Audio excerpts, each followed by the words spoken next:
Nearly 30 years ago, the release of a sex tape drastically changed the porn industry and the internet as we knew it, and this series finally reveals it all about the greatest love story ever sold.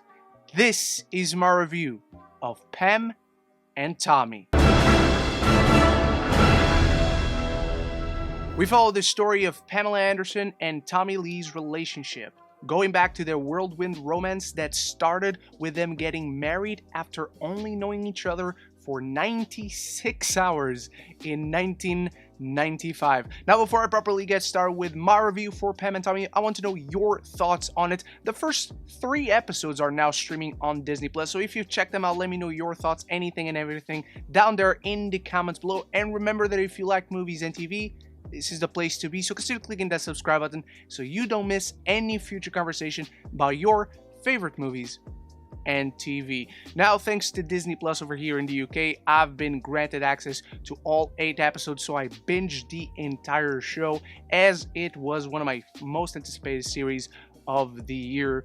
And this is a show that has several levels to it. This is a brutal look at a life and lives even and careers being completely destroyed and shattered over something that they had no involvement in, or even she had no involvement in, particularly talking about Pamela Anderson. One of the things that I think the show does really well is presenting perspective in really unique ways. The episodes are directed by different people. The first 3 episodes, which again you can now watch on Disney Plus, are directed by Craig Gillespie, who did Cruella, who did I, Tonya. These very somber, very stylish looks at these kind of anti-heroes, or at least as they're perceived by society and everyone, anti-heroes of Hollywood stories, of celebrity scandals. This is something, again, that fits very much within his comfort zone, and he does it, again, very well. Now, granted, yes, Cruella is a fictional character, but you get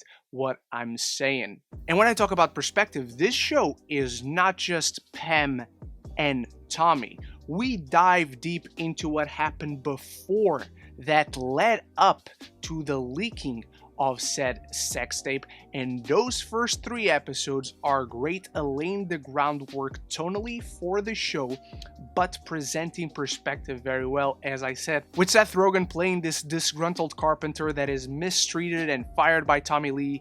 This leads him to stealing his safe and accidentally finding the tape, and out of revenge, leaking it online for everybody to see. And so in those first 3 episodes, you know exactly when you're seeing the story from his point of view, you know exactly when you're seeing the story from Tommy Lee's point of view, you know exactly when you're seeing the story from Pamela Anderson's point of view. And something that I love that the show does to really represent how her life was completely tarnished, even though she had no involvement in what led up to this leaking, was that she's barely in that first episode, where we see step by step what leads this guy, Rand Gautier, to make this decision and completely destroy people's lives. Now, those first episodes also dive deep into the relationship itself, how they met and how the relationship was like,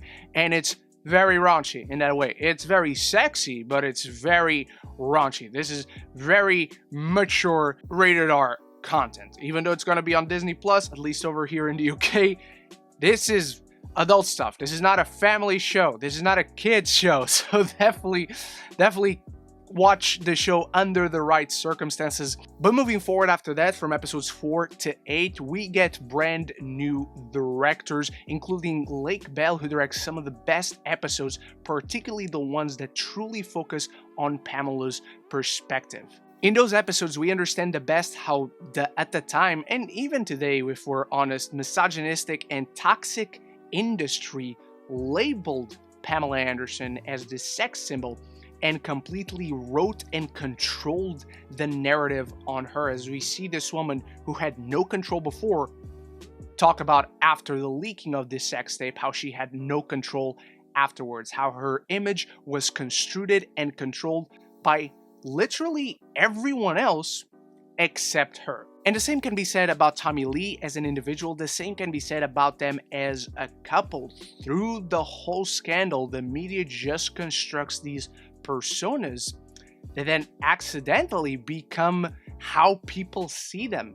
We never really saw the real people, but this show does a great job at diving deep and showing us the real people, particularly those episodes directed by Lake Bell, which are episodes 4 and 6. 6 being the one that's called Pamela in Wonderland, and we see her from her humble roots in Canada coming to Hollywood and becoming the star that she was. And speaking of Pamela Anderson, speaking of these characters and their relationship, Sebastian Stan and Lily James are, simply put, phenomenal in these roles. They completely disappear. I don't think I've ever seen Sebastian Stan be this good, this wild, but also having this much fun on screen and playing with the nuances that are given to the character. Particularly, you can tell that in episodes 2 and 3, he's being presented as a perfect version of Tommy Lee, because those episodes are presented from Pamela Anderson's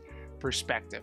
But as the show unravels and you see all the sides there are to see of these characters, you start to see the nuances and the imperfections in each of them. Something that I really love that the show did was never to actually villainize any of these people, but it does fully showcase their flaws and the mistakes they made along the way. But as good as Sebastian Stan is as Tommy Lee, Lily James,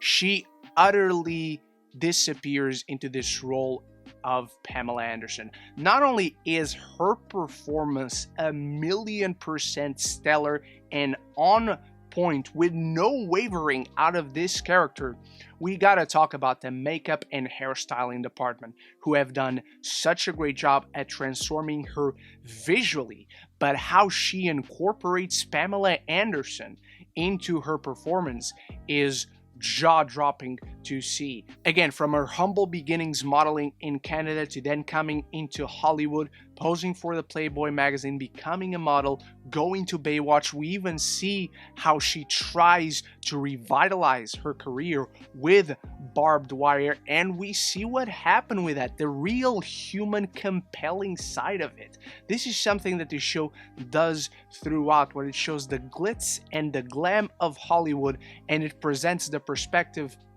that most of us had of these two people as Hollywood stars, as celebrities, but then it strips the facade away and shows us the real human suffering that happened because of all of this. And so the show not only works as a fascinating tell-all of a real-life story, it is a fascinating character study of the destruction of two lives, particularly the one that was barely involved in its own destruction. My drawbacks with the show, however, comes when the show veers away from focusing on Pam and Tommy, where I feel like how it deconstructs this relationship and the perspective that was previously presented of them to all of us. That's when the show works best. When it dives into the changing gears of the porn industry and how this drastically changed the future going forward, and how it started this whole craze of leaking stuff on the internet that has happened so often since back then, that's when the show is at its most functional and serviceable, and you understand its context in the story, but that's never when it is at its most compelling, where it feels like Seth Rogen's character, the guy who leaked the sex tape, has these really key moments, but his overall presence in the story feels less and less crucial and important to tell in this context of the show that is about Pam and Tommy. And particularly when it comes to episode 2, there's a moment where a certain tool of storytelling on the proverbial and literal sense is used when it comes to Tommy Lee's perspective. And I thought they did a great job with that. It was really funny, it was really unique, but the fact that it only happens once, it never comes back, it's never a thing on this show, it just makes it stand out as a sore thumb and doesn't really fit with the rest of the show, where the show does such a great job at balancing comedy and drama, but the more it goes on, the more dramatic, the more real it becomes and loses that comedic edge.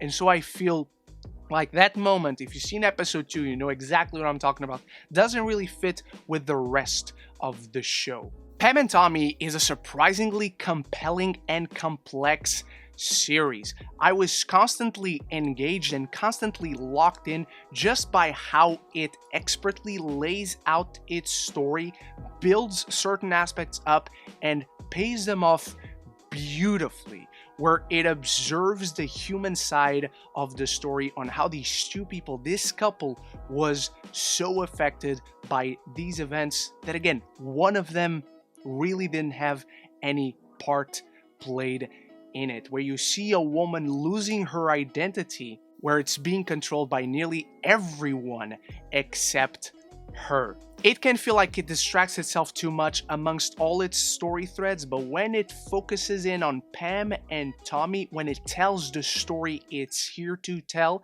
that's when the show works best, and it's one of the most satisfying real-life stories put to screen I have seen in recent times.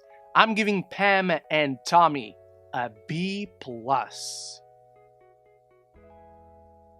Those are my thoughts on Pam and Tommy. Drop your thoughts if you've seen the first 3 episodes on Disney Plus or on Hulu if you're from America. Anything and everything down there. And if you like what you saw here, make sure to click that subscribe button so you don't miss any future conversation on your favorite movies and TV. Thank you to my channel members Brune and Stuart for making this video possible, and consider becoming a member with a link in the description. Thank you so much once more for watching. I'll be back very soon with a review for Moonfall. So until the next one, love each other and love the movies.